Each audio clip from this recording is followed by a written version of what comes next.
माँ का कर्ज। एक छोटे से गांव में रमेश नाम का लड़का रहता था। उसका बचपन बेहद गरीब हालातों में गुजरा। पिता का साया बचपन में ही उड़ गया था और माँ शांति देवी ने अकेले ही बेटे को पाल पोस कर बड़ा किया।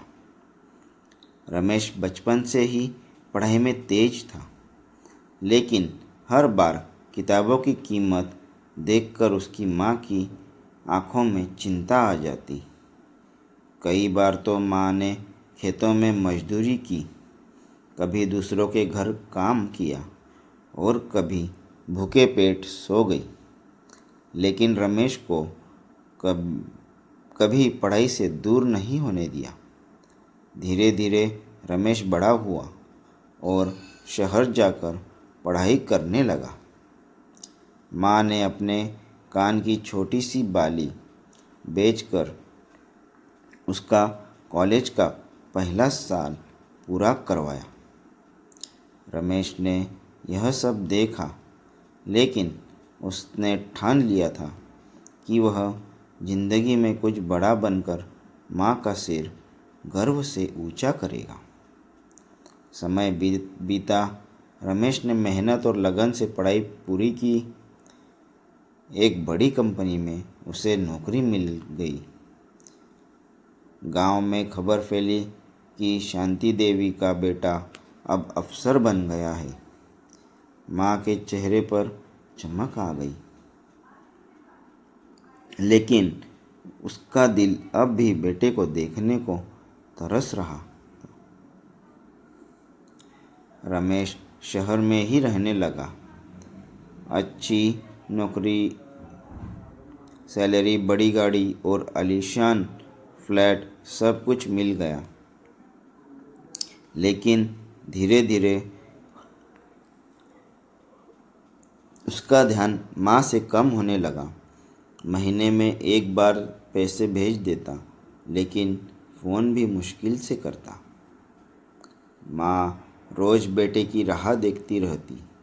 अक्सर दरवाजे पर बैठकर कहती, शायद आज रमेश आएगा। एक दिन गांव से खबर आई कि शांति देवी बहुत बीमार है। पड़ोसियों ने रमेश को संदेश भेजा। रमेश काम में इतना व्यस्त था कि उसने आने में देर कर दी। जब तक वह गांव पहुंचा, माँ की सांसें गिनती रह गई थी। माँ ने कांपते हुए हाथ से बेटे का चेहरा छुआ और कहा, बेटा, मैंने तुझे अपने सपनों से भी बढ़कर पाला। बस अब मुझे तुझ पर गर्व है। खुश रहना।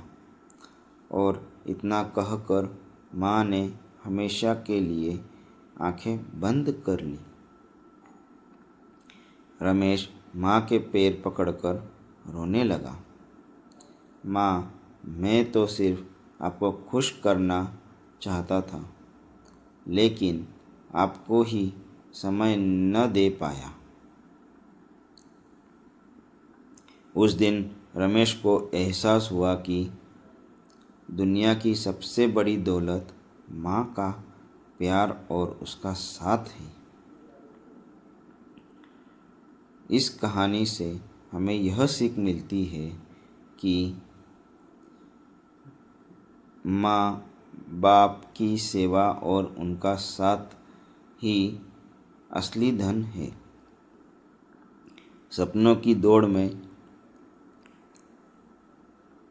इतना मत खो जाओ कि जिन्हें तुम्हें अपने सपनों के लिए खो दिया, उनके बिना